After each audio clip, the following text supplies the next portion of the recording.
so be kai enti na madam mutamfo na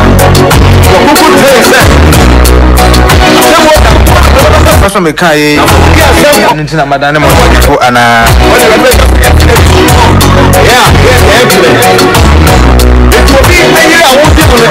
Edward Akwasi Boaten Sam papa atenase mana kwa bana afi fa chechiri nyina ya famre ye Sam wire crowd papa be pacho Yesu penko eneyo pacho bia bokode wada roma adom pacho nyimre de ye ja kase mu de ma ja papa anyini amen eda odun yankopon ase se wonam na dum ne mbru so na wahwe yenso mama enenso atuyene aba the hour of truth jumadi so ichi atifu nyina sanse betina semantie ya sampano ehuni mfaso isanti ewadu nshiramu ne mum ehemu nkranse munkoso na muntie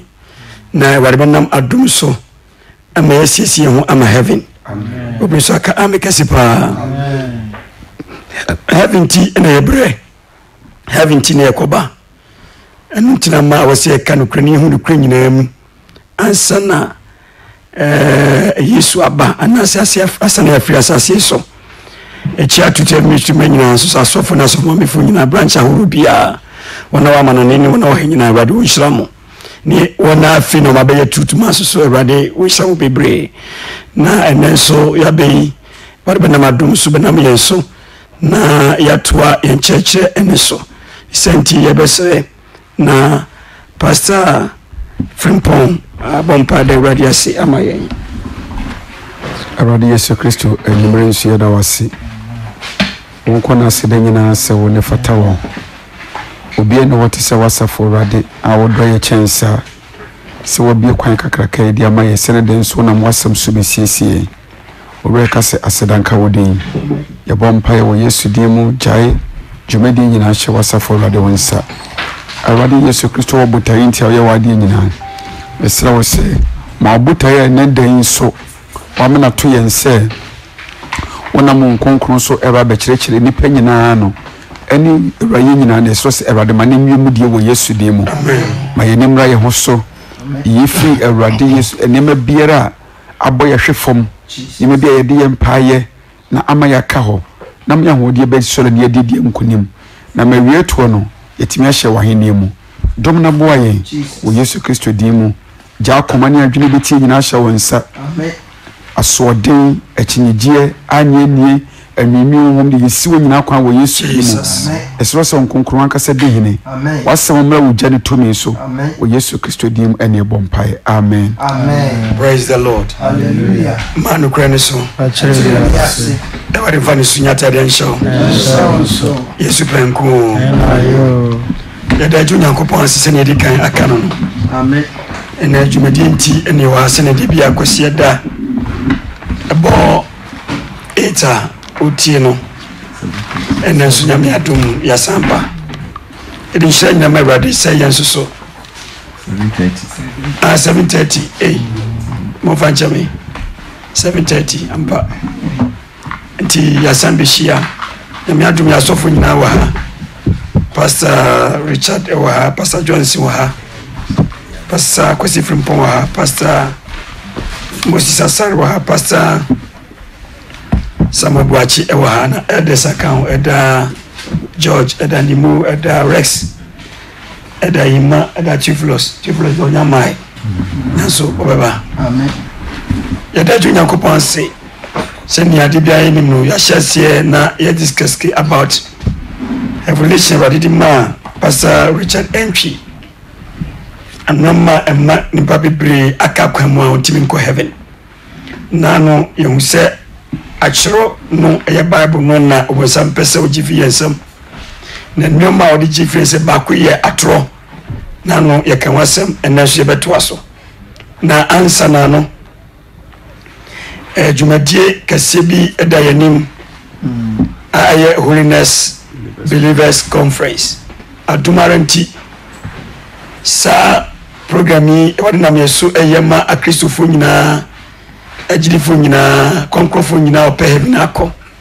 ɛyɛ afi bia ne nyame adom yɛyɛ afi di nyame adom ɛbɛba so ɛyɛ September da ɛtɔ so nson which 7 ananya 7 different nson 7 na 7th ni yɛ wɔna ofiri akyire na ɔbabɛda hɔ na fi on the 8th anɔpa 8 o'clock na adwumadi ahyɛ aseɛ na yɛ breki bɛyɛ 12:30 na yɛasamba bɛyɛ 3 o'clock na fi adwumadi no ne yɛapɔn bɛyɛ 8:30 mu hɔ yɛyɛ no wɔ yɛ premises hɔ ɛyɛ 212 ministry a ɛwɔ ɛsrɛ so divine Truth City ɛhɔ nti wosi divine junction a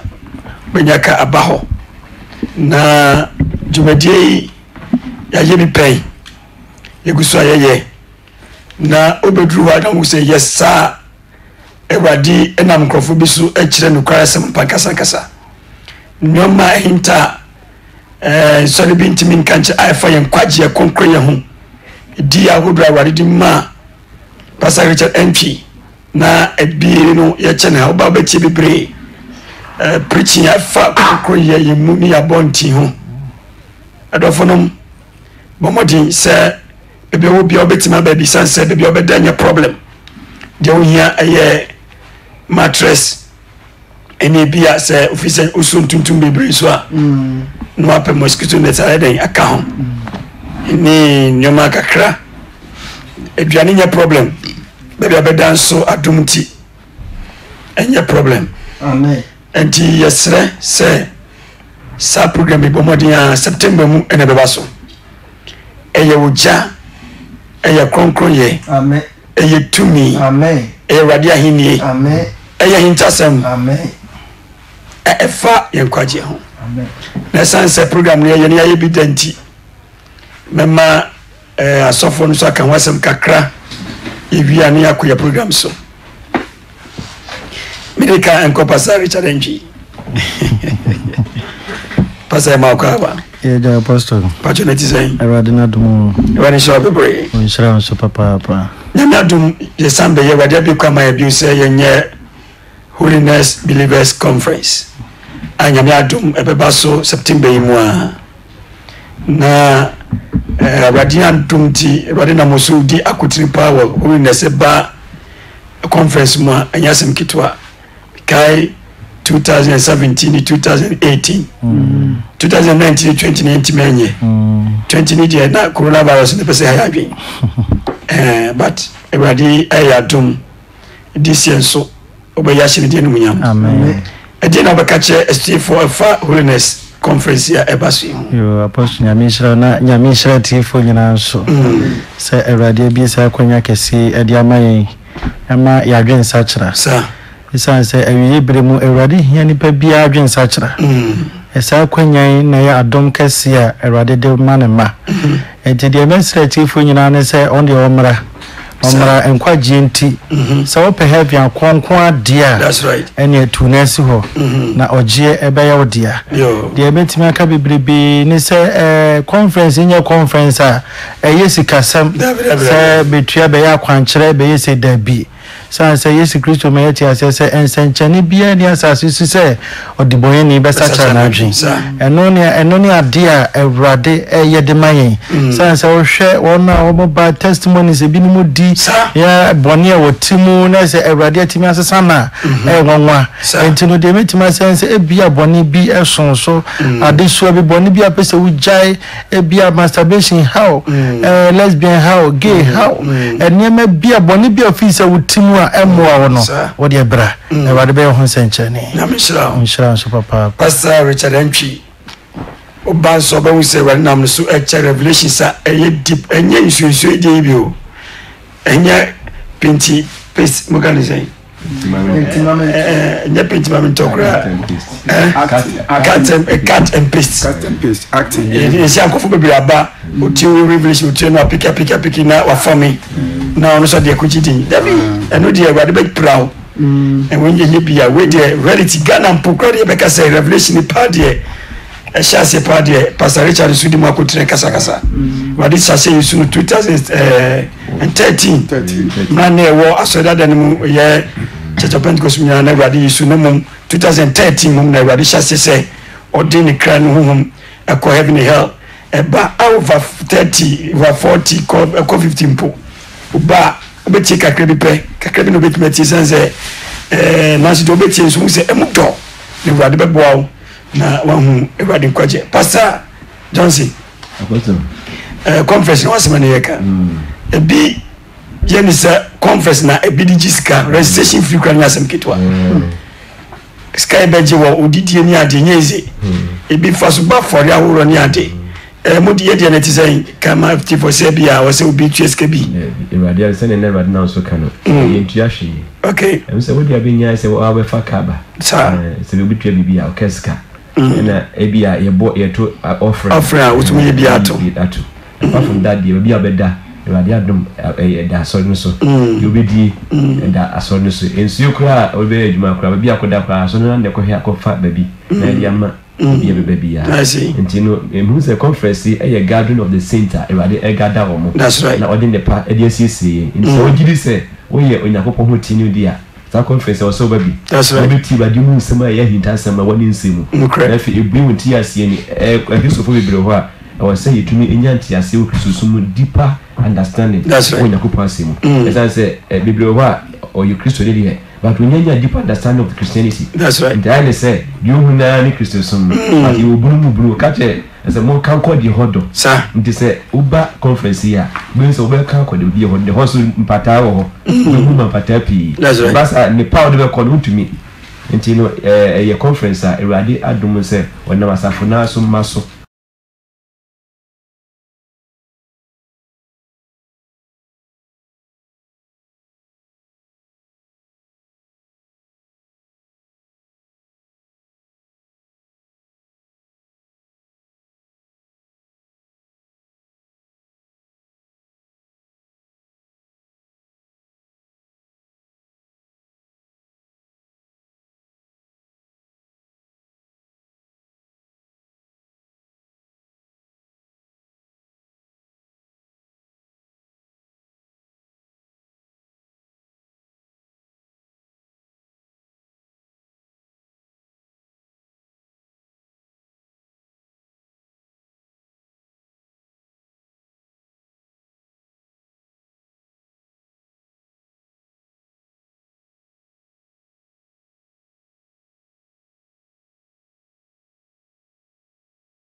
no awurade man nsa so kese pa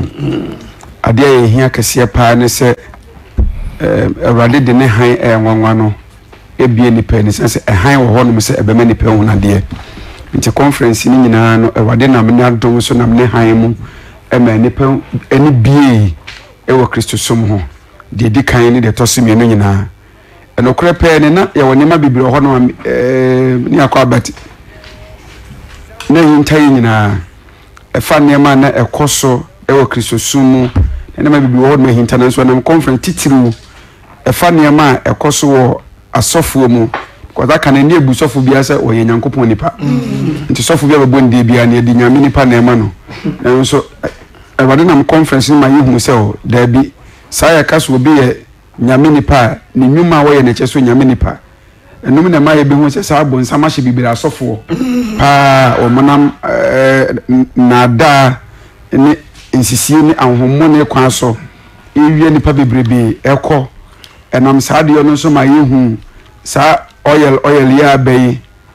jumedia ebia die a oil no first na ye body ebugo momutimika beje emergency we ne atidi se bia because of say emergency nti bia wo hia bibi hyewa no akwaje basa bibia wo bia no ewo die butubutu akire ewade na modum so ma ye bie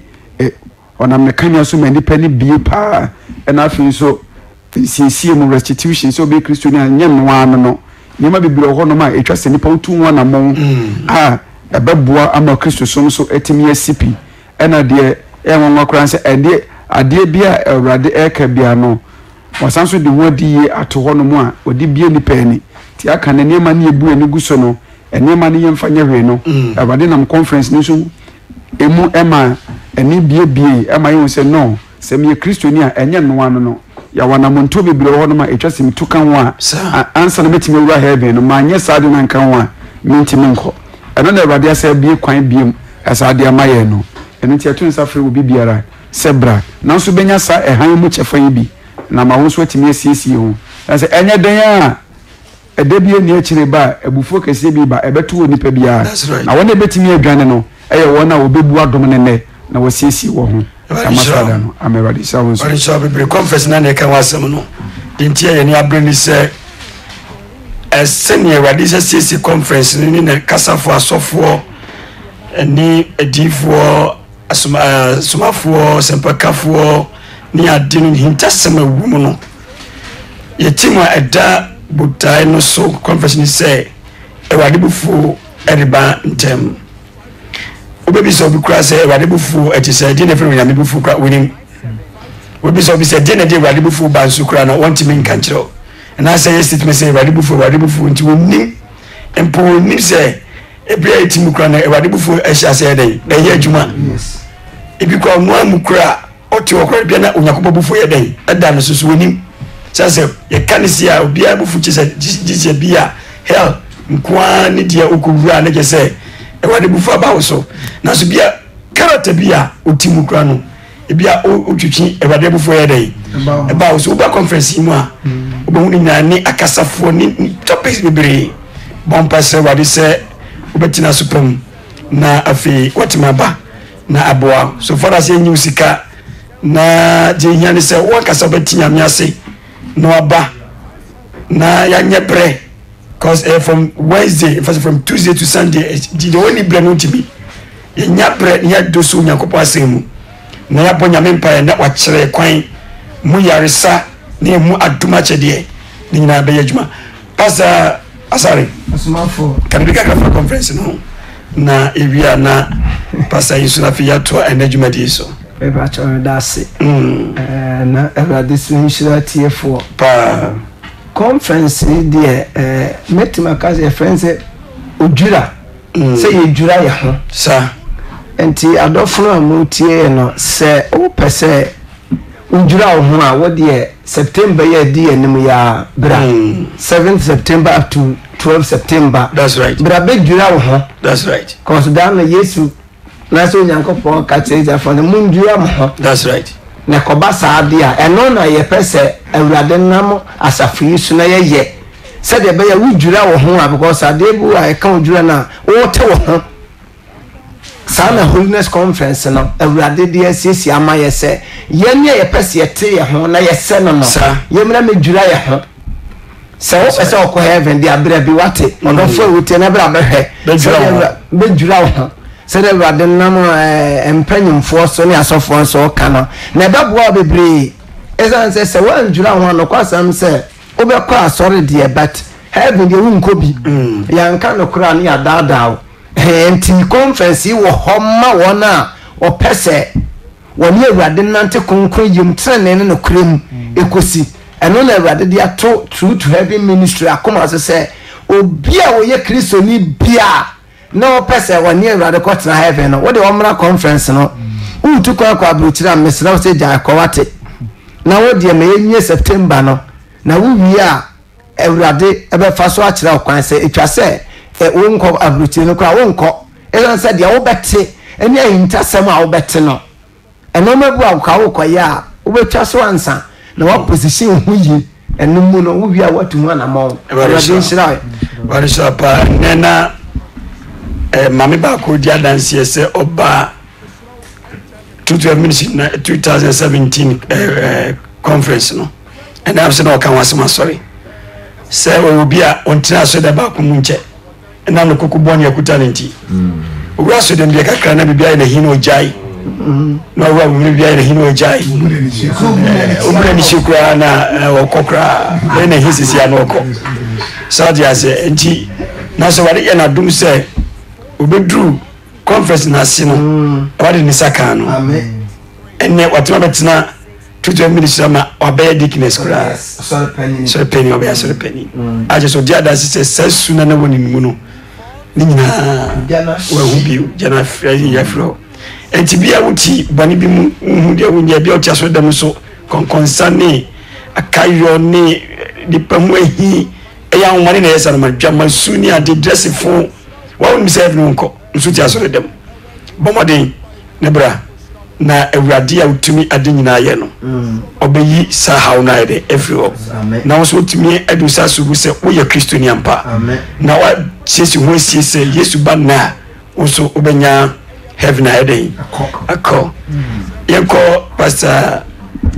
wachi bia na jena so abeke kakrafi ne yakọ ne butan so confess na ne kan wasem no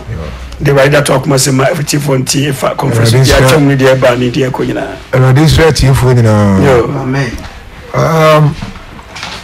Henry David Kasim do Psalm 50 verse number 5 no so mo bo ma ho te fo anu mame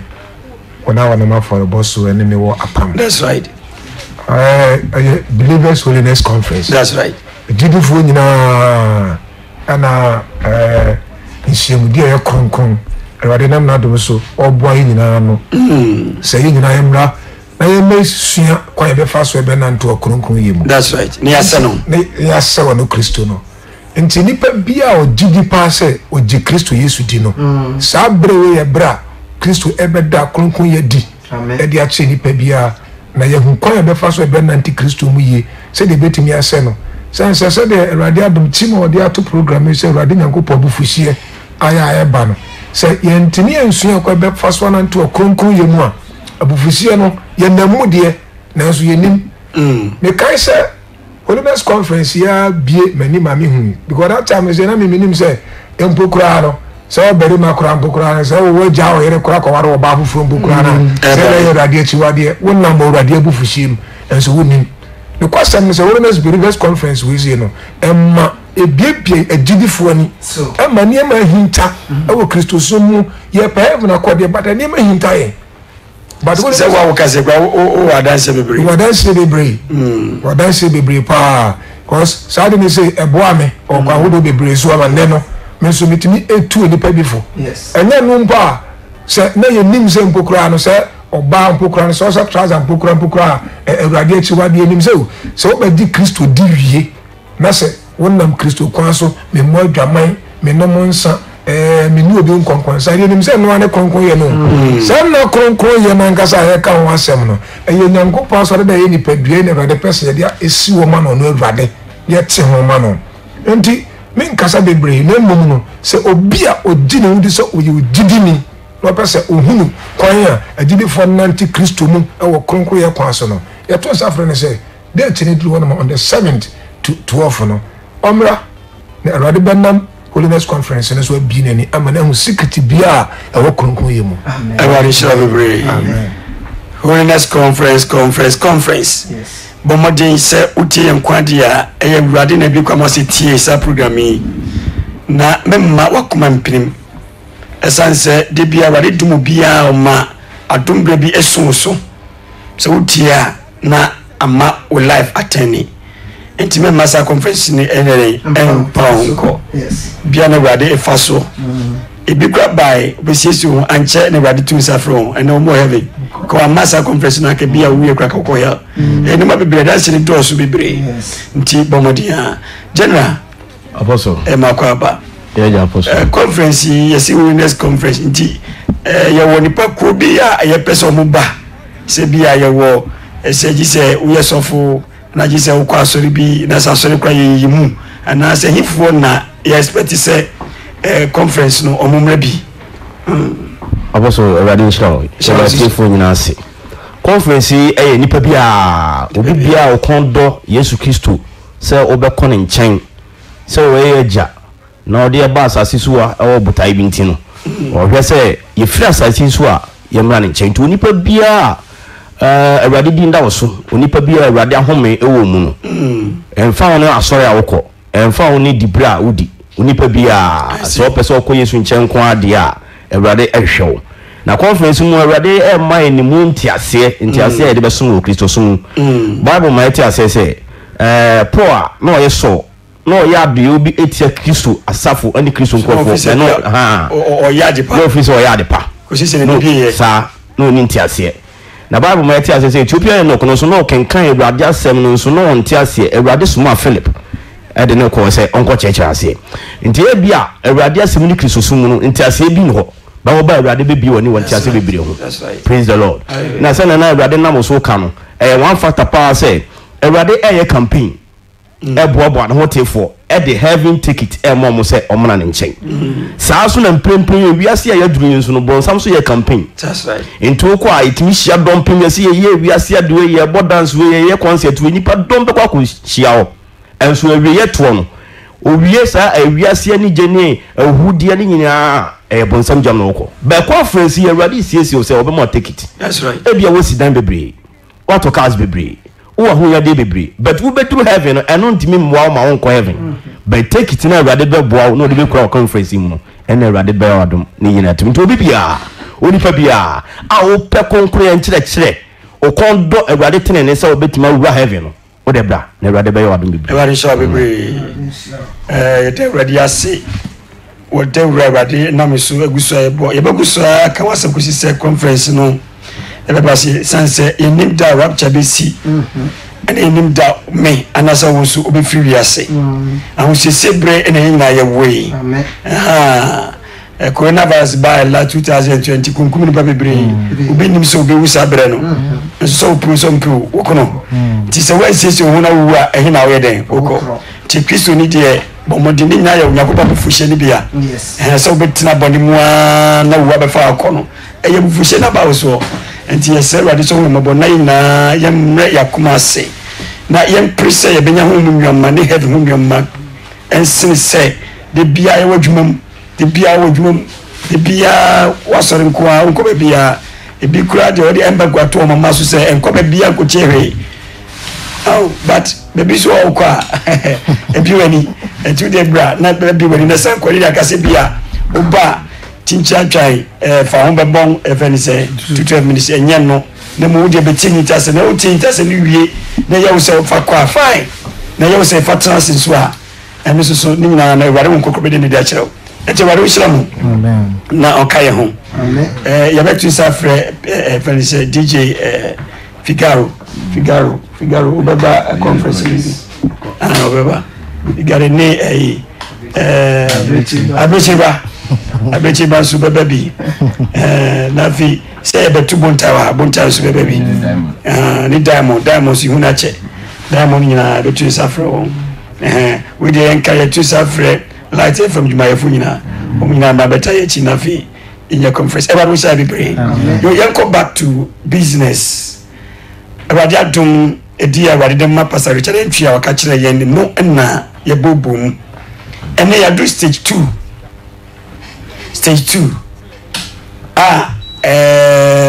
ema nkrofo bebra oko heaven o shatare fita e ya kwamtu nansoso wanti mankodu enam ahomatie bia esi wo kwan yenko pastor Richard so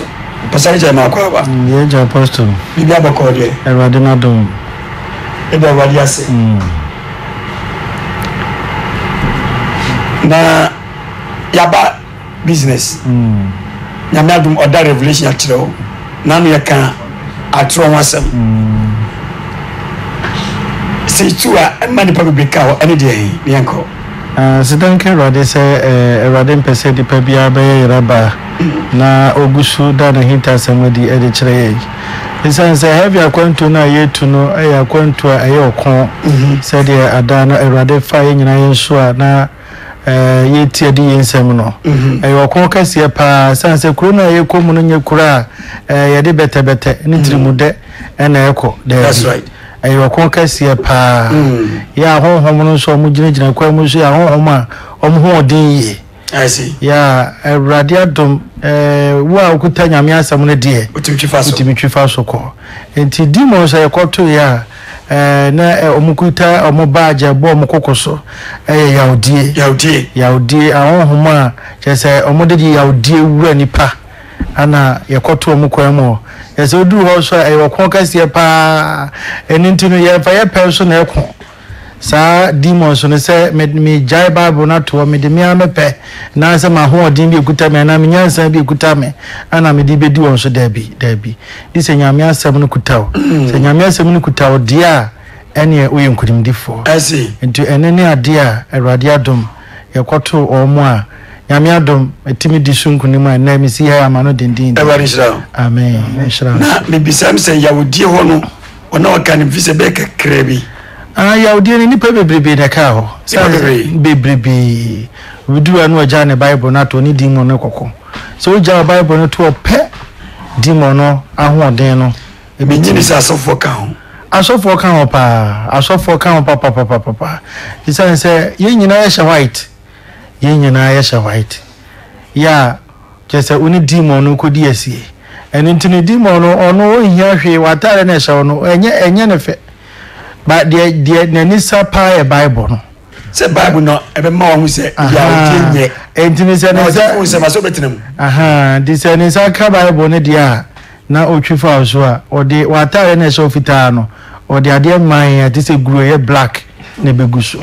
or destroy atare na dani black atare be dani black by force demons no let's just say bitterness na demons suban demons suban a owi anipa I see demons suban owi anipa etobi biara ya odi tinimu no demon a ha no demon wo hwi ade man agunu so a just ne kronkron atare na hye no no wadane na mana ye black ento wi ye Kristo ni na say ya odi timu a radu hu mobo mpa everybody shall pass a challenge and then you be discuss about bitterness among Christians yanka ya mesam Hebrews 12:15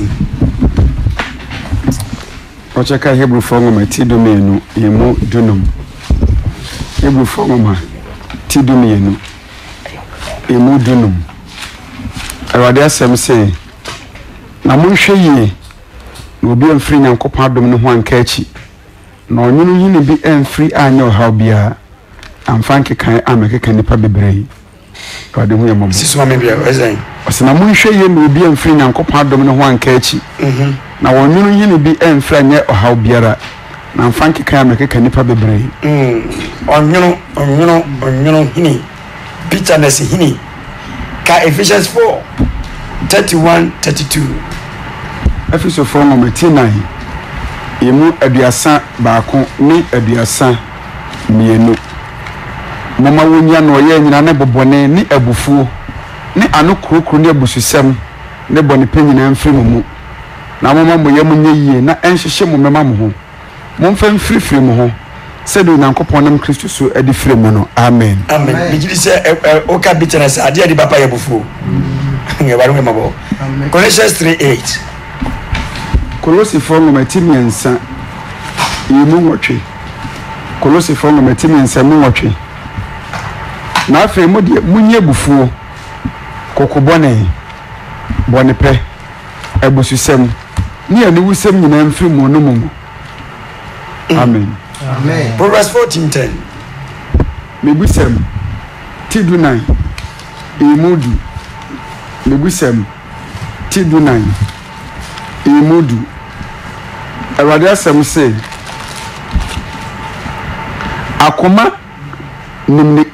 akoma nimne kra reho na nenegye nso ohoho emfa ne ho mframu okay English na one English is a Proverbs 14:10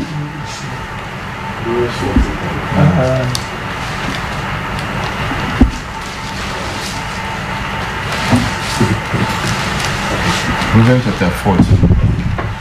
verse 10 but me in English I say the heart knoweth his own bitterness and the heart knoweth his own bitterness akuma bia nim ade a ene ya eye yawa ewonimu ense se yawuje ne hinetina ati akuma mu obi hu enhu se okuta bitterness but one kasa okuta bitterness no akuma dia dance se you are having a bitterness against somebody.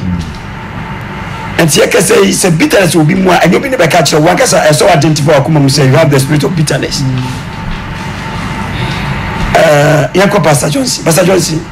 you can't bitterness. I need to defend Yahudi and I say bitterness. You know, dear, see, Yahudi, if you a simple neighbor, if you are simple, okay, you will feel you will be in pain and bitterness. Okay, until you can one day and yet say be a pain. I did be a woman, okay, and it to me, Hilly, and one Casako, but dear, ye candy, a idea efficacy, ni yomu, and the EP. Na bawa bra nipa nse na kano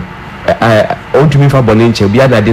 hanna ade no hu ade ho bufu na no nso pese o ka de bia e be nipa no aye ne ya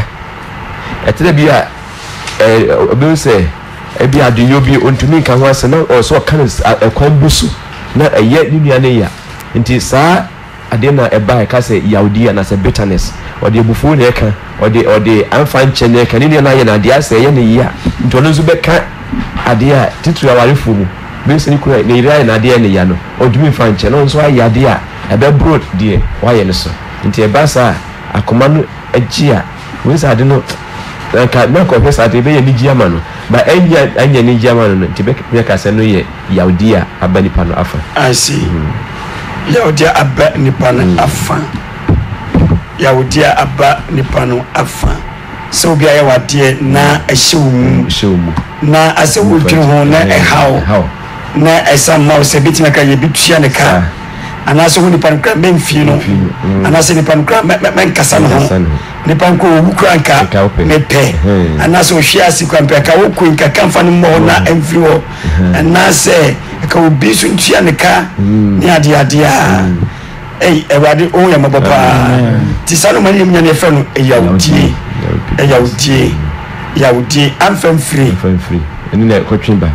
eno kotwi sanu mani ye de utumi di chepe uni hu ya bi ti amfan chene diba yesi ayedimo according to we say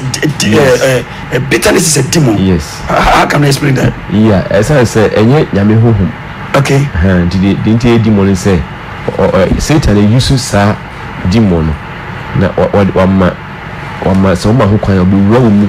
na ode wa ya adwuma nti ye ko banya suba bia ya ataka se suba bia ye hohum. That's right. Nti hohum e wo suba bia echi nti se me ya ade etre yakopon hohum ena mam timi ade etre nti ade ati sa ense se enye yakopon nti se negative fo ma ne kan na mu nyuma no se ba sa pe Satan akota sa ade na chi nti wes no opian kasi yesi se be ya because ekewade hohum dia anka ade na asi no obeche o se fa odo fashiya no ba esa se ye Satan no person opra me no person opra ni pa kwenti no church no afi asampo obesa abomu no ohumu ade unse wanka biye unse akini kwa so ye ne sana afi de ba oba wo dwene ho no na de ho yawo inwura wa koma mu nti ebesa ho kokro so akobeka twese o enye hwe only so wa fumu kwa kaseti ya kwa Germanica na fa de se wonia we say sa ohumure kasa de aye ntantie ne wo de obomu se ade we de no onya action bi nkyere no onya se nkyere no eno ye itina kasa demon teacher odi sa juma no say Satan home na eno so use demons no do mo ye juma. I see. Nyamishra. Pastor Moses Frimpong. Yes, Apostle. Yahudi ti Christopher mu anse me dem fi say wiasefo ana asore dem Yahudi ti mu ba ho Radisha Apostle ana Christopher me say nyina eti e pe heaven akọ yakọ asore yapon Yahudi ti mtra Christopher a che say me dwunu say Christopher mu ko heaven nyina yakọ heaven Yahudi fi hin e be sa betina Christopher mu akọfa hawa ona ka ho eti etimi tra Christopher mu ne me pese ehu Apostle Radisha no kre etimi tina Christopher mu ne yi na adiye no mokra no ose kwan na omonam so no obi a white e chese e Christopher nanso no edru barrier bia ekrim bi hwe na yɛ Christopher mu no yawdie etenam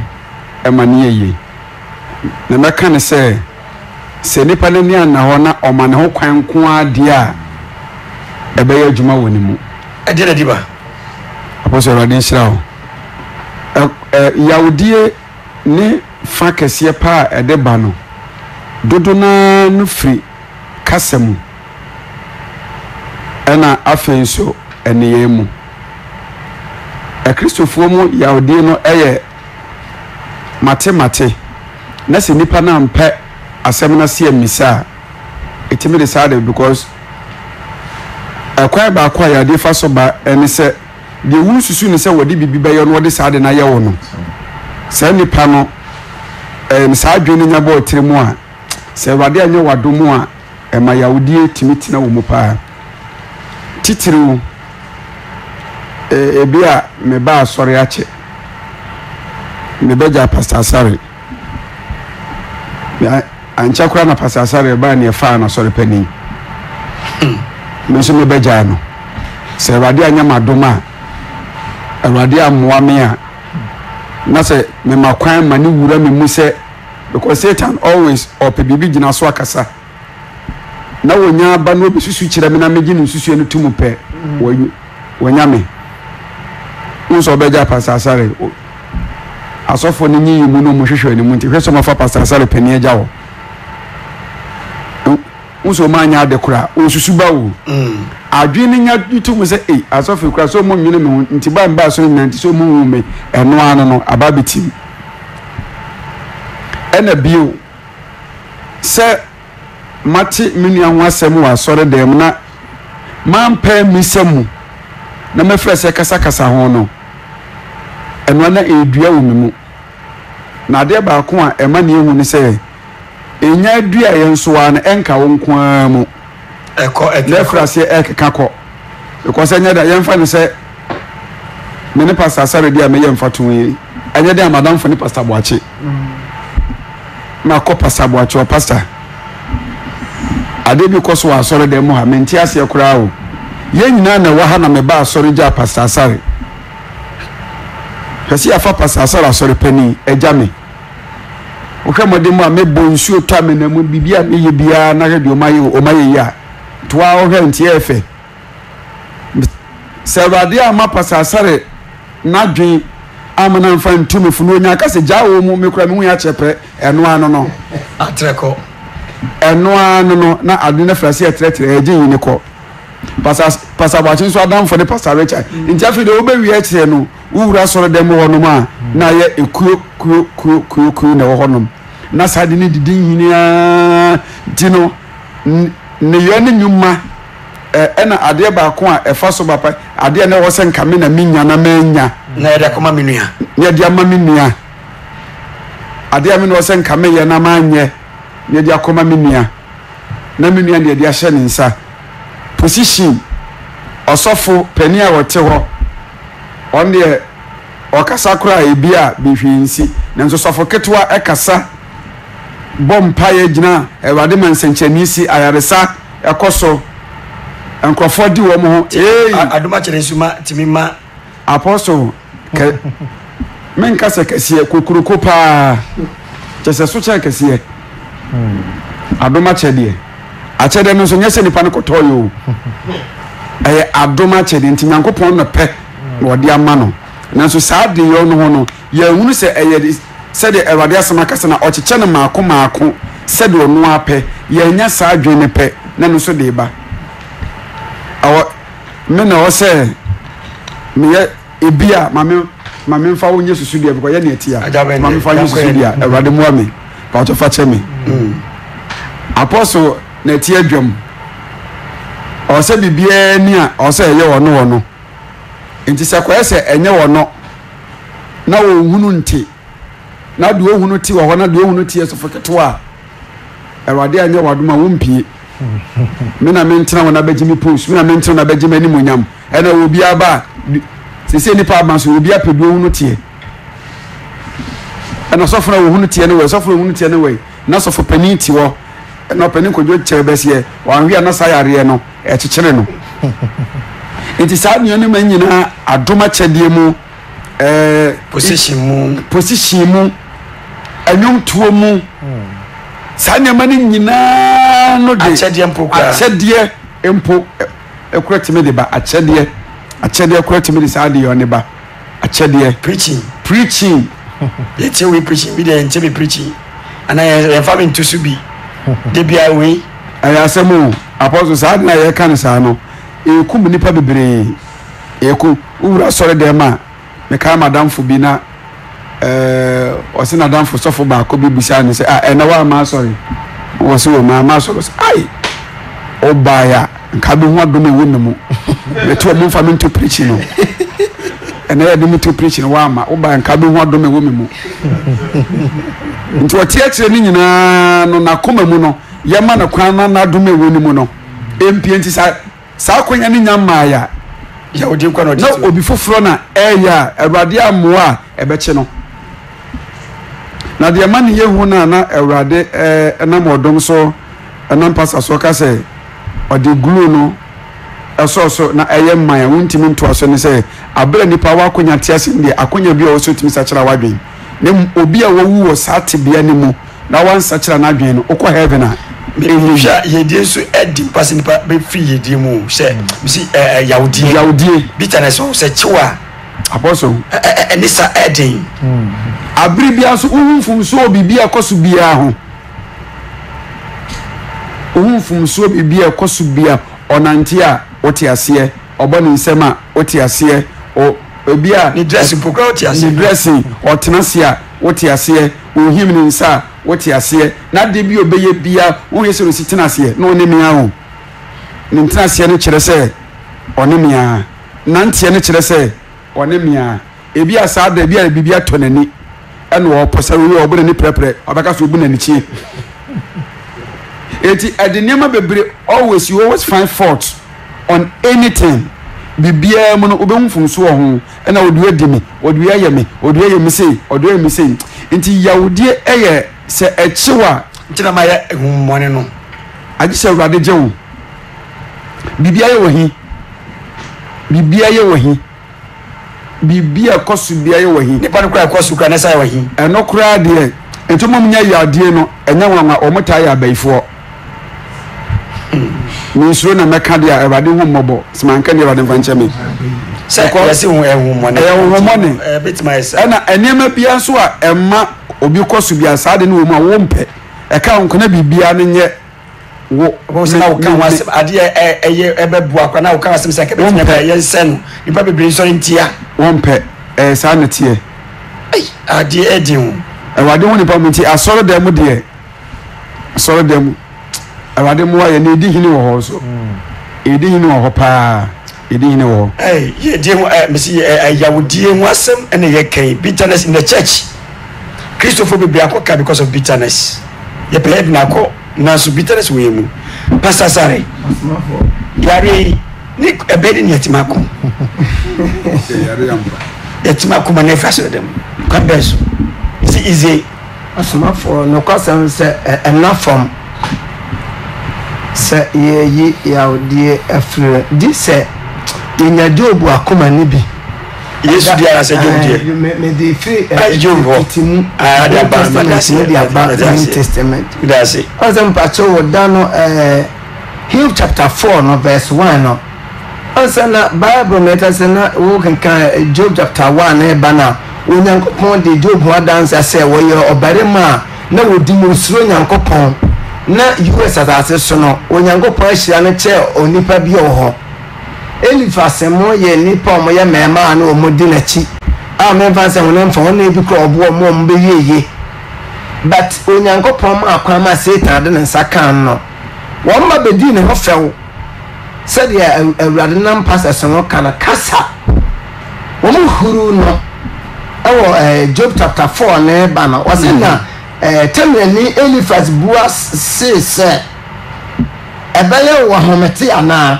nɛɛsɛ ɔbɛka asɛm a ɛya ɔde ka biɛ sɛ ɛbɛyɛ ahomete anaa ɔdua yawudie wɔ ne mu tena ɔsɔfra bi mfiri aba dɛ gye sɛ yɛwɔ saa akoma no bi but wokenkan toa so anyɛ Job ya asɛm a aberanteɛ bi ɔno asɔ nsam na de yie no na wo hye da san be busa ne panyine se de me be ka kire we wankasa be ne wose ahomete se ye ka ahomete ne ayawa nsonhye wo mu ne so na so be ka asama ensa na akire ne panyine no mi wa so yesika ni che no ana bi aba enti a Christopher eno na ama edidi mu a Yesu Kristo so benya Yesu Kristo obo odobu no wo bi che sa no ti say ye na Yesu de ono abo ade na obo ade abo na sum atintusu so wankasa asa woro ne hu nyina naked anka wase aye ya partner Yesu mu nanka wakasi ni pe onyankasa bi ba ka kwan ka yantia o se ni pe wi ase nyina sa abre no ba wa ma ya wa ntena ne mu okosa ase nyanso kro o mo sa de o mo buro no ye yi no na wo he ni pa wa ase nyanso sa no asa ka se eja fa che wo mo na we mu o mo nyim de o mo ye anti a Christopher esere o edno so for ye kan sa no ye nyina awade wo mo bo na eboa ye pese e ba ntia because some person will acquire me you cannot do that mean to me yeah ohwe nse bi obi akatia pa wow ha na so on say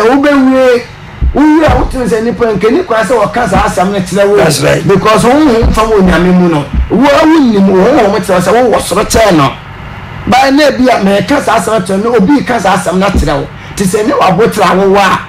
immediate na wa we ade wo ba ye no enti abusianfo a yetia men kasa bebre because asofo ha bebre say ye pese ye ko heaven dia this ye nya sa kwa we die Yesu di ma Job no na ye sa di Yesu di na to aso na ma watumi akodu heaven nya sa dia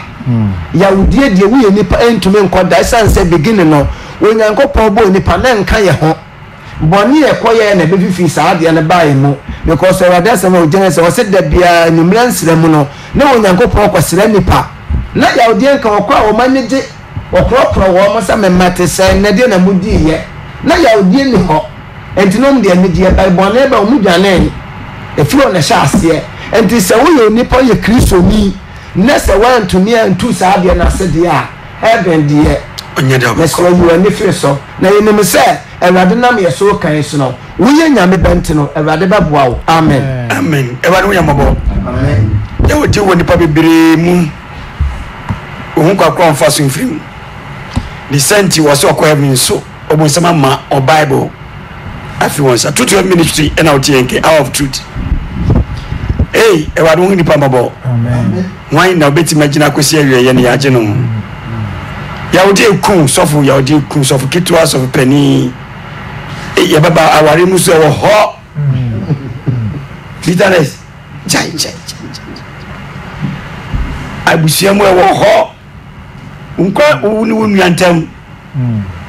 okay yanko sofu sami pacho mi bani se mi dibem invasa mi nuna nanti mi dibem ena wo na wa de achim na mi dibem enti se mi dibem na ya wodi timi mu a eno ne boni ne de because me de nyame na me ye boni no wo na wa ye boni na tia me na me ma dibem nyankopon kwa nim se me dibem ena wo wa ye de ya tia me ena obi antumi se de wa ye tia me ya pa na sadi mi di hu ya wa se nyame eno na de tia di me ko here ana munti mase enye mi nam ko ya de na wa sheda pa mi nya hwe anka waso be pa hotel na yes na me di hu yawa se de wo yin na me di hu yawa ade to se me ko he no boss already Israel pa question we ade a hu hia ama o Kristo ni bia sentini se ABC was last week Thursday prayers yẹni ba yẹma mi ba kono kwasi mi ni die na na kuma de na yẹni ya ba yẹni ya so o ka cross ono so no no ye ne no nya boni na dia de ayano anso no kwasi mpa ni se adie bia esi wo yenye pensu ene no Yesu Kristo be ye hu fato ho mai that's right o jaya sem na ho ni nyina wa wie tina se ni na so ka se ba de ba wie is finished. Say, I didn't know the I am and I'm a dear. No, yeah, nanso sɛ woyɛ nyame ba nko ade a yesu kristo a ɛdi n'akyi a ɔde ne honhom ama yɛn no honhom no te wo mu nko ade a ɛne wo kwan sɛ wontumi mfa saa yawdeɛ no ɛnhyɛ wo mu megye bim wodi bim nanso kristo bible no ne yɛte asɛ sɛ wanyɛ bɔne biara da o yɛhu ne yɛbɔ ne tia no yɛne yɛyɛ bɔne tia yesu kristo ɛnso so wamfa yɛ ho abufuo wɔmfa yɛ ho abufuo deɛ ɛyɛ yesu nyinaa no wɔmfa yɛ ho abufuo ɛduru baabi mpo no na wɔne asuafoɔ no nam na ɔtu wɔn fo ɛfa bɔne fakyɛ ho sɛ kɔmfa so yɛ ne wɔ nnua a ɔfam yɛn yɛdi ne ntɛm no na bi tante aseɛ ɔbusa sɛ awurade nti deɛ wokan deɛ na sɛ yɛ nua fom yɛn a mpɛdoɔ sɛ ne yɛmfa nkyɛ no na sɛdeɛ yesu kristo ka na sɛ bɔne fakyɛ no ɛni limit sɛ bi a mede bɔne no akyɛa kɔduru sɛ nti na afei deɛ ɛyɛ daabi deɛ nnipa no deɛ ɛyɛ me biaa no ɛsɛ wɔn kronkron a wɔte ne mu nti no ɛtwa sɛ metumi deɛ dɛ ɛde kyɛ no ɛfiri sɛ ɛsu ɛfrɛ no sɛ yawdie no ɛnyɛ nyame su ɔne sɛ awurade asɛm wɔ 1 John chapter 3 verse number 7 8 wokae 7 and 8 na but ɔyɛ nkae kakra 1 John chapter 3 pastor yɛnkɔ Yohane Ngoma di kan ti mmiɛnsa emu nson ne nwɔtwe 1 John chapter 3 verse 7 and 8 Awurade asɛm sɛ menkoma mo obi a naada mo deɛ tene no ɔtene sɛ deɛ ɔno nso tene deɛ ɔyɛ bɔne ne firi ɔbɔnsam efiri so ɔbɔnsam no fimfitianseɛ yɛ bɔne yɛnkyerɛ nyankopɔn ɔba no bɛyi ne ho adi sɛ ɔbɛsɛ ɔbɔnsam nnwuma amen ɔn sɛ ɛsiane sɛ ɛsu a yɛfrɛ no sɛ bitterness ɛnyɛ nyankopɔn so nti no sɛ obi yɛ de tenene a wame ahu nsonsono yɛda nyankopɔn ɛne bɔnsam ntam deɛ wɔyɛ de tenene no firi nyankopɔn ɛna bɔne na ɛyɛ bitterness no bɔnsam na de baeɛ ɛnti sɛ obi yɛ nyame ba nyame a wɔde tenene baeɛ no honhom ti nnipa no mu nko adeɛ a mekɔsɛm no sɛ wontumi mfa yawdie ɛnhyɛ wo mu ɛnyɛ possible wokɔda koraa wo yɛn bɛsesew awurade amea kyerɛ sɛ mɛba te sɛ oyifoɔ mɛba sɛ oyifoɔ na sɛ mede yawdie sɛ me mu na sɛ mekɔda na anadwo no kristo ba a mede yawdie na ɛkɔ akɔgyina awurade anim ɛsiane sɛ bɔnsam adwapadeɛ anaasɛ bɔnsam ɛna de saa akodeɛ no baeɛ nti no baabi a bɔnsam gyina no ɛwɔ nyame anim no ɛhɔ ɛna me nso mɛyɛ de mɛkɔ akɔgyina enti ae no yɛhu ne sɛ bitterness deɛ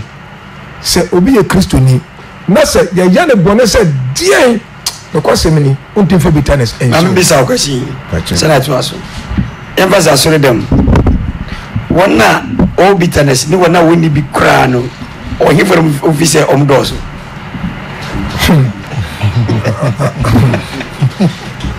nokɔsɛm paa ne sɛ ɔhɔ so yɛwura asɔre dɛm a ɔyɛ na ɔsɔfoɔ asare tae kasa quotation wei paa Matthew 22:14 bebree na mafrɛ wɔn nso kakraa bi na mayi wɔn yɛwura asɔre dɛm mu a wɔn na bitterness yawdie wɔ mu no dɔɔso sen wɔn a bitterness yawdie ni wɔn mu. That's right. yɛde bebree ayɛ mfata ho asɔre dɛm mu mmea medi kan baayɛ no ɛne wɔn a wɔbɛ akyire no na yɛyi wɔn sɛ offices no nipa bebree wɔ saa de na ho yawdie. ɛna mi ba asɔfoɔ mu asɔfoɔ nyinaa the group of pastors wɔn a bitterness wɔ mu ni wɔn a wakoma mu fan no wohwɛ a ɛhinfo ne dɔɔso. ɛwɔ yɛn mu bebree asɔfofoɔ no dɔɔso asɔfo wɔn a bitterness wɔ mu. ɛna ɛhinfo ne kɔ heaven o. ɛno nti na asɔfo frɛmpɔn kaasɛm bi sɛ ɛnɛ yi no awurade ama yɛakwanya ɛfiri sɛ yɛwu wie a saa berɛ no guru black na ɔde asɔ yɛ so yɛntumi nsɔre bio nti sɛ nnɛ yi koraa na sɛ bitterness wɔ bi mu na sɛ wɔtia na sɛ me awurade nam me so a yɛsɛ wobusa me a meka sɛ bi ɔme mu a ɛtwa sɛ mehu no sɛ ɛnyɛ nyankopɔn adwapadeɛ ɛnyɛ nyankopɔn ahenniɛ mu adeɛ hɔ na ɛyɛ bɔnsam na de saa deɛ ne baeɛ nti no mewakɔnya sɛ ɛnɛ yi a no meyi bitterness yɛ de ɛfiri me mu na bitterness no ne gyaeɛ ne nso no yɛdi ne nyame honhom. That's right. sɛ mesɛ ɛyɛ mpaebɔ kɛseɛ sɛ bitterness bɛtena nipa kɔma mu sɛn sɛ ɛyɛ sɛta adwapadeɛ nti no ɛyɛ ahoma na ɔde akyekyere nipa no wakyekyere nipa no koraa yɛ a sɛ wobɛtumi ade wo ho a ade sɛ wobɔ mpaeɛ serɛ Awurade na wankasa bubu akoma ana awurade ayi wafiri anya saa bitterness ebetumi atena sɔfofoɔ bebree bi asɔfofoɔ bi abɛsɛ bɛyɛ 10 hyia mo bɛsɛ 8 bitterness ehu paa tie ɛsɛ 1 2 3 ehu ɛwà ló yẹ mọ̀mọ́. ehu paa bọ́sọ̀ ní kwasi mi ni sadiri ehu paa wọ́n yẹ yà bitterness yà adé mi. adikitiwa bi bẹ́ẹ̀ ti máa sọ ọ́rùn sisi. bẹ́ẹ̀ ni ebi a odi fọ gba ehwɛ bi wà hẹ́ mi bi bọ̀ nọ. sẹ̀nyàdé ayé wa ni wọn náà wàá bí akwesi wẹ̀ bi. ẹ̀rẹ̀ nana de odi fọ ọ̀hẹ́ mi ẹni kan ti sè. wọ́n sẹ̀ dẹ̀mọ́ náà wọ́n gbẹ̀ngbẹ̀ngbẹ̀ náà ẹ̀dẹ̀ yà odi ẹ̀dẹ̀ ẹ̀yà de ketewa bi na ẹ̀dẹ̀ bitterness yẹ dẹ̀ ẹ̀ba. yẹ bẹ̀rẹ̀ ní tiwa ní sira o mi kọ́ pastor ẹ̀dẹ̀s ẹ̀dẹ̀ mo fa nkyɛn kakra yẹ pastor Johnson pastor asoma kewade mua nipa bia yesu kristo kasi Matthew mo fufura sɛ okɔbɔ afɔre na wokae sɛ Matthew 5:23 yɛ nkan hɔ Matthew 5:23 Matthew tinum yɛmɛduonum yɛnsa Matthew chapter 5 verse 23 ɛwade asɛm sɛ nti sɛ wode wayɛdeɛ ba afɔ bukyia ho ne hɔ wo kae sɛ wo nua wɔ asɛm tia wo a gya wayɛdeɛ no afɔ bukyia n'anim hɔ na kɔ na wo ne wo nua no nkɔbom kane ansa na woaba bɛma wayɛdeɛ no wɔsi sɛ wo kae sɛ wo nua wɔ asɛm tia wo a nti kɔhyɛ me bisa sɛ obi a yɛde atia me mede medi bi mu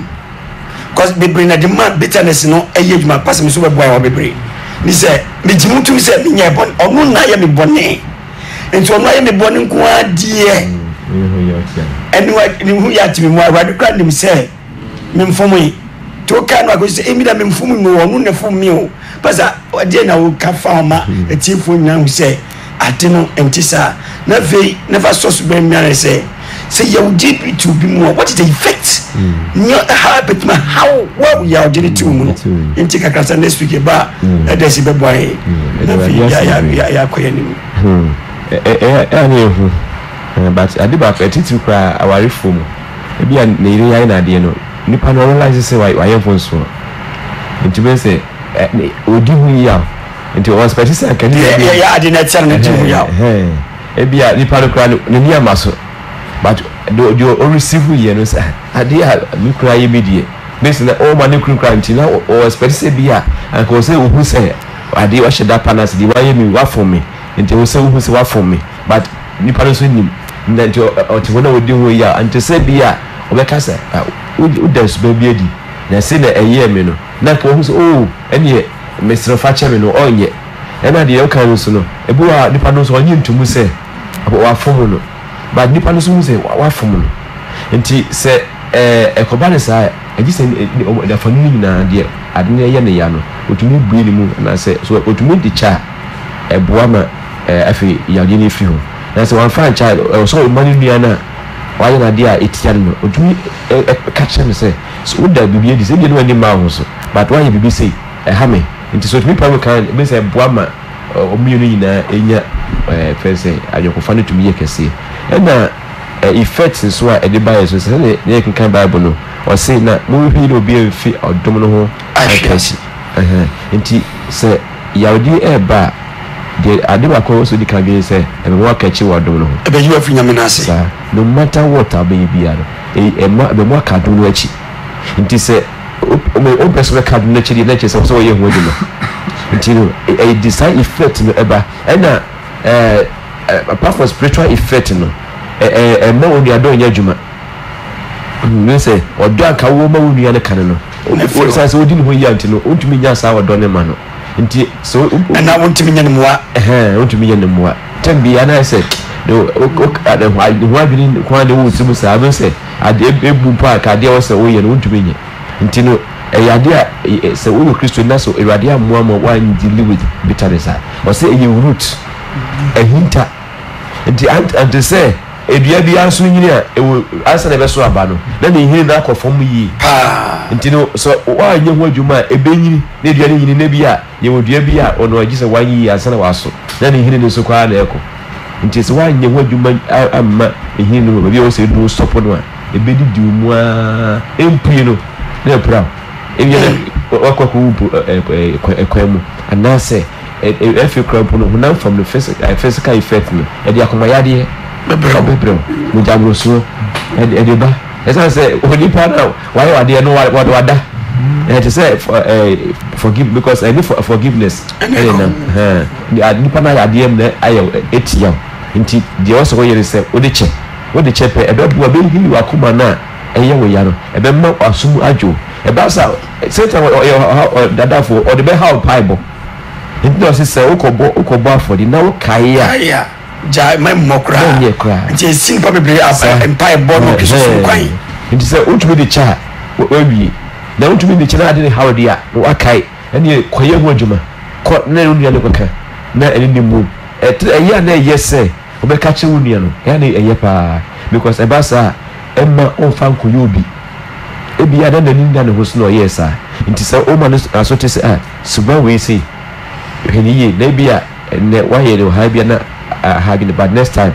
we ko yobi a bia be ha bi na ne nia ba ne hoso amono so ho say e say dia me ye no anso ne otumi asisi ne ho yi ama de bia be ye bia no ne nia da ho na ahye Kristo so ani munya e ba ne mo aye ye bre no eko desi government man kasanya me aduma next week ye ba beto aso na ya hwe bi chenesi ni yi ebusafo se ya wudeti mu a forget about the heaven just say we ho adwuma no matter what ewadin pese ya wudeti na mi say ya ye boni be atra Jesus Christ na so wa hwe ba kokra me am kese se wurade be hwe boni ma na nka mawu ye anka bi wu ye kra che sanse ya ye boni be atra na so wurade an hwe boni ya ye no wo da che ye se sunu na wase etina yemu bomani se ma yahudi enter ama Christopher bibiri wo bre ayekwa yahudi asai shebre bibiri ko fobi ahwe mo manom ye beba ho ahwe mo ma yahudi nti wa jama munna sai wadana Roberts ne ate destiny wase ye boa no na otimbe ni pa yahudi nti ne jai ejuma wase ye boa na so rade ne jai yenu bia wase ya bano na yeboa no yawdinti ejai asenu mabibri yawdinye honhom papa enu so na dihi kese onipam amma nkoso bibri akachi yesrese enne enumrei se yawdu mu a bonyame mpaye enya depa ebe prawa ewo mu na ayekeka so akeka nipa bibri enu na ma Bible afro nipa bibiri samu ko heaven so na demons mom na kan wa saudi no ma bi agu won so sawari mo bro mba nyina se onye atum ye Kristo sum ya sunyamia bitterness anase yawdie emem na mayebre anye kwada ya ba nusira na onye okese amen o wa de Yesu demo amen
mama bra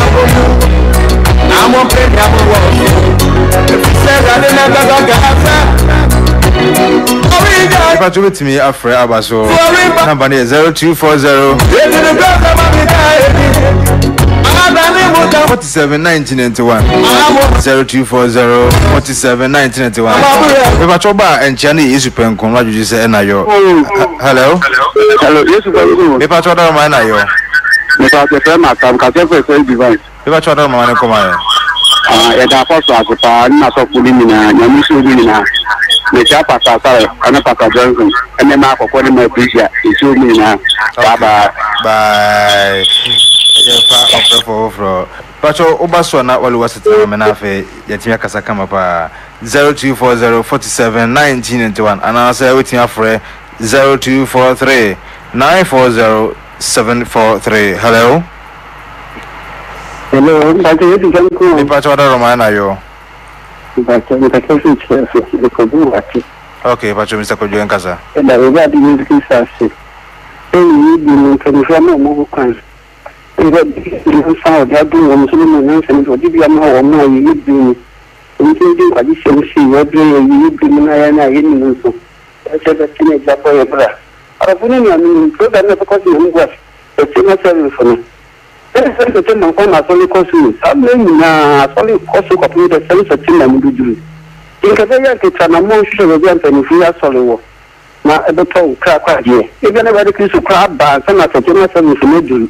if you can do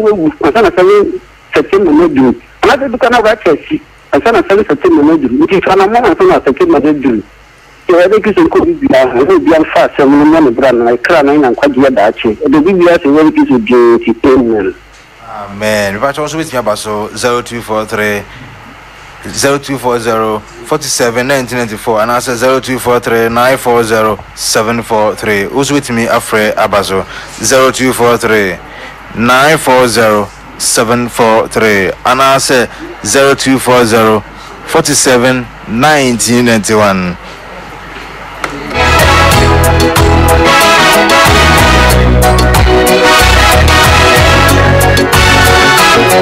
Also forward dear bra 0240 47 1991 and I say 0243 940 743 0243 940 743 and also apostle a number no until with me so afraid now only papa ajuje enkomo ewozo.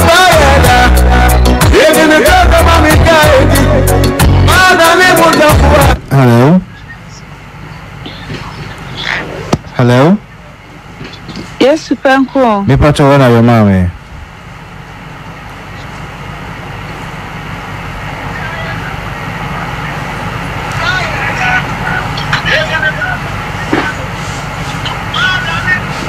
Hello, mommy. Yes, Panko. Me pacho na ye. Me pacho na ma odi ya Yes, Panko. Basha from me. Mami Tracy, nkasa free UK. Me pacho mano koma ya mame.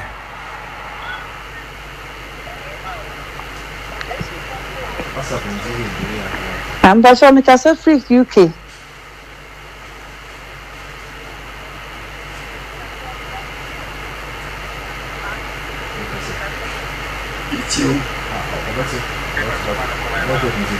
Basha yamekasa onyame ensure mpanyimfo pa na enanso mamode ba yede ano se says edi enya papa we Kristo so edi enya pa awurade hu ye mobo eyawo no tese ne no obonsama ma tese de obi di ba ye wo no eya but awurade hu ye mobo na ma yakoma se de ne empire ye boye no se onyame eja no enwura ye mu na nchi bibia sa eyawo no emfie mu ne yenhwehwehwe se ye se ya demudie wo so na de ebe ye bia no enye osoro enoma enonkoa na yemfense yakomem na eno no etimi bra yakomem a ebetimi yi sa eyawo ni nyina obi di be ye bibia afiri onyame nhyira omo pa amen mama Tracy ebeda wazi pa chief of ache na okasa fa WhatsApp ntino network no esa na edile kakra bi wona ho oso betimi afre 0240471991 0240471991 obi amai de benko asofo ho ebia na aye announcement bi ho ha na omfanto efamaye sofo bacho membra nje the radius announcement one say yami adoma if you ochna your first district youth joint service aye ewo asoro yami adoma 6 o'clock na ya schedule medina si na Tuesday so mako na asoro tuni na free ukwada ekosi efiada no radio didi na watchi program nti yeto safra so yami adoma ukwada nyumre 6:30 ni ehia na ya so na fi ya woda no pa empai boda nti ya woda no pa bia empai boda 2 minutes yesi ho nti obi a obi yeto safra sebra na beka ho ni na yemum na yes na ye da ewade ye ho adwuma pa ona netumi na ho de so de ogie ene fa hodie manema nti enye ensuo ne oye asene mo ye wade Yesu Kristo di ha edi ogie ne fa hodie manema na fi nso efiade enye onite be yenwumre sorry yemu eye mpaibo nti program na say but aye say operation let the fire fall na radiadom na netumi so edi ogie ne bi gu Yesu nti na wotwe mu nyina so ye start to operation let the fire fall so nti eto sa frame mu nyina say mramesrai na ewade na netumi na ho de so ebe ye ho sanchen ebi a oti asore bi mu woni je nyina sansa nyema ekoso no oni enye ho yeto sa frame sebra na ewade na netumi na ho de so ebe ma wo nyamesumu de na fe so wodi anante ahye Kristo die ne monyam ebi so ahwe ase unya so bi anko wagya so emfi bebre yeto sa frame se nyina ye hia na bra Yesu ewade ase ne ebru ade mpaye no ewade bi pagya obi na odi wasi kwan so esanse unya wu ye die and da so ho se wetumi asacha wadwini na do hama Kristo Yesu yenti yeto sa frame tie fo ina fe se ne kai conference no yame aduma September 7th conference no beba so live na ye oja so any to me so nti yeto sa frame se bra ebi ya fi na do radio to Light FM True to Have ministry ni ye shia 7:30 kwasi de bia 7:30 ni bari ado so o share your Facebook Hour of Truth ene YouTube ye wodwumadi bibre ho a ekose ye online radio so ho nti yame ya aduna so ko friends social media na obenya ye ho online radio True to Have ministry online radio so friends modern Ghana yes na ho so nti yame sha no yokes ko se dey erade didi ene to so do eto sa friends besrai na erade memo woni agi Kristo sim ba je bompai wadi Yesu yada wasese watie Bible na so boy ne so de tu wani so boy me baby yepa eja wo sha wonsa se ebra ye koi fa wo sakai wadi yadi bia na edi hini ewo makoma mu no woni yer safo empuye san shi na wo twese ne no na wona otumi no ho de so acha ase mu adwuma de otumi fa nche no yesese fa sakra koma no fa nche de yadi edidi ni mu no epra no na ede yadi ebra no anadwi wadi ye no operation manu hu se enye hwe adna siewie nti de oso yele so onyamu na fa nche yeso se maye bonifacha koma yewadi ametumi de nuanom ametumi antinasi wo sene wasema ka Hebrews 4 say yani ini na ntema so dwie no yeso se wadi sa so dwie tumi di ni oyemu yeso anu ne ade abon pa ide ja yeso koi se yenye baako ye bo pa se boaye yenye baako akoma mu adwene mu ene ne yobia mu na wadi ebra enkachi ya webebe yeso ya enkachi e wa baba se enkachi wo ma ya tosumi ni ya da wasi se wajiye ni wase ya de no dwi e show ni nyame bre ya je kwa Yesu Kristo diemu ene ya bo pa amen amen